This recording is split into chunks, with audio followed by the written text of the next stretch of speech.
Yo, I hereby conclude. We in here.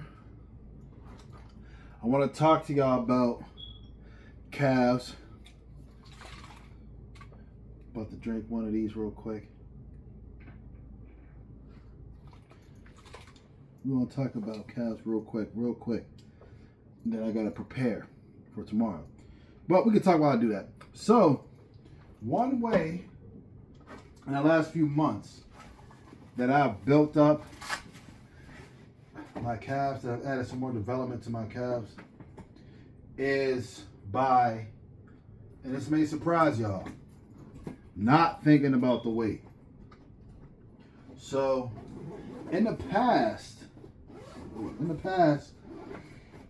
reading about Arnold Schwarzenegger and how he built up his calves and all this stuff, they would always talk about how, whenever you walk, you have all your body weight on one foot at a time, periodically.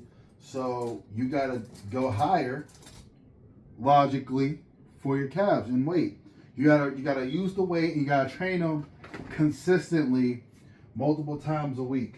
I believe it was Dusty Hanshaw. And yeah, that sounds like a crazy name, but yeah, Dusty Hanshaw, that was talking about how I think he would hit calves like every day. Just do something for his calves every day, which I can do because I have a home gym, so I could literally come down and hit calves, do a set or two for calves every day.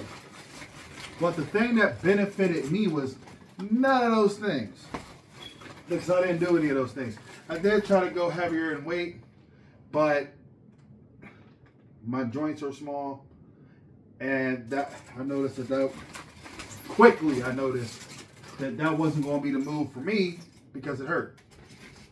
You know what I mean? And on top of it hurting, I just couldn't effectively do it. So I've been, for the last few months, doing calves twice a week. One exercise each time. On my leg day, I either do toe raises, like y'all seen in the past, or I do standing calf raises. My back day, I do seated calf raises. I know I got a seated calf raise machine at home, so I can do that. And if I go to the gym, I try not to go to a gym and train back where I can't do the seated calf raises. Now, the next part is the important part. Remember I mentioned the weight earlier?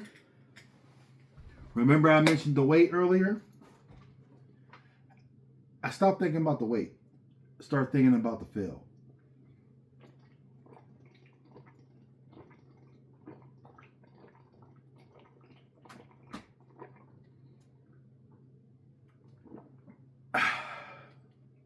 The feel. Is it a solid contraction? Nice stretch.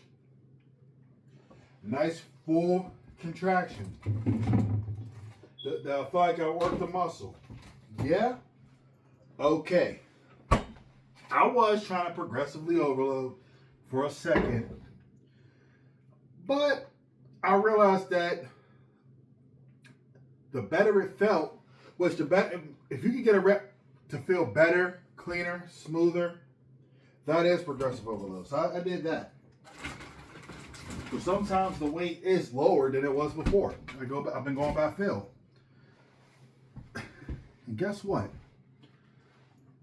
I was doing calves 2 weeks ago. Not this last leg day, but the leg day before. Whew. I noticed some details that I ain't seen before. Woo! You gotta make sure I get that protein. So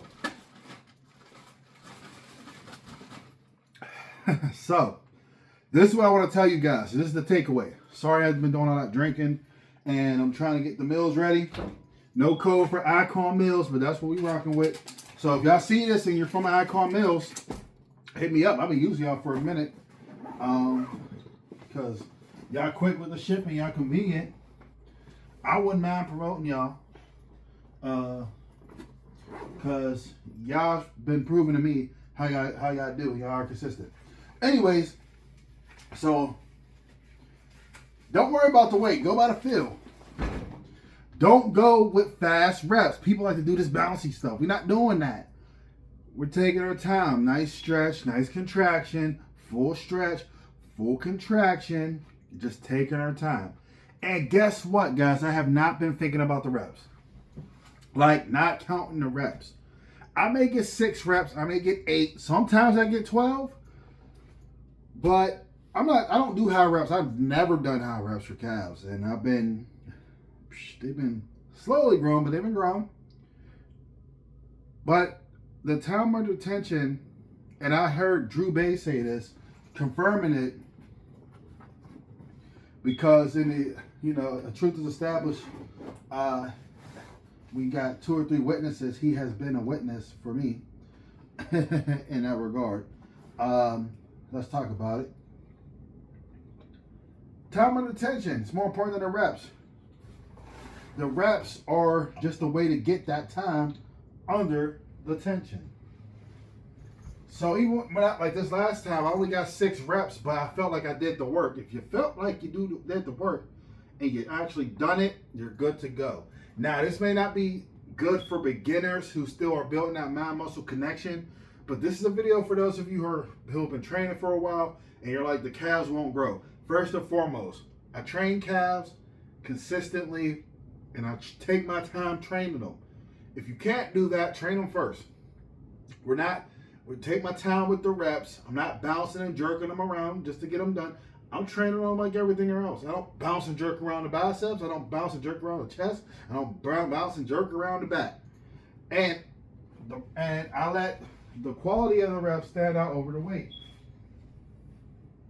The quality of the reps stands out over the weight. That's a concept a lot of y'all don't understand. Okay? If the rep's good, I feel it. I feel like it's worked. I assess how deep the contraction. We're good to go. I'm repeating myself now, so that's all I wanted to say. Don't worry about the weight. The weight has to be sufficient, but it does not have to be exorbitant.